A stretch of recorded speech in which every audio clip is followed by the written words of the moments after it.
এখানে অনেকে বলছেন আমার কাছে তো 25,000 টাকা নেই। আপনার পকেটে দেখুন 30-40 হাজার টাকার মোবাইল আছে, অথচ 25,000 টাকা পকেটে নেই। ডায়মন্ড ফ্র্যাঞ্চাইজি নিতে পারছেন না। লজ্জা করে না কথা বলতে যে পকেটে 25,000 টাকা নেই, 40,000 টাকার মোবাইল নিয়ে, 30,000 টাকার মোবাইল নিয়ে ঘুরে বেড়াচ্ছেন, আর ব্যবসা করার জন্য 25,000 টাকা পুঁজি নেই। দর্শক, আমার যে টার্গেট, আমার যে মিশন, আমি ইন্ডিয়াতে 10,000 এক্সপোর্টার তৈরি করব। তার মধ্যে 1500 এক্সপোর্টার অলরেডি তৈরি হয়ে গেছে, আর 8,500 এক্সপোর্টার আমি তৈরি করব। সেই জন্য এখনো যারা এক্সপোর্ট ইম্পোর্টের ব্যবসা করার কথা ভাবছেন, তারা কালকে না আজকে এই ভিডিও দেখার পর থেকে এক্সপোর্ট ইম্পোর্টের ব্যবসাকে শুরু করে দিন।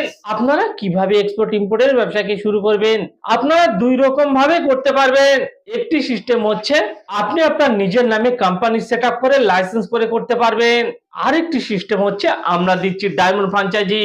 আমাদের সঙ্গে ডায়মন্ড ফ্র্যাঞ্চাইজি নিয়েও আপনারা এক্সপোর্টের ব্যবসাকে শুরু করতে পারবেন।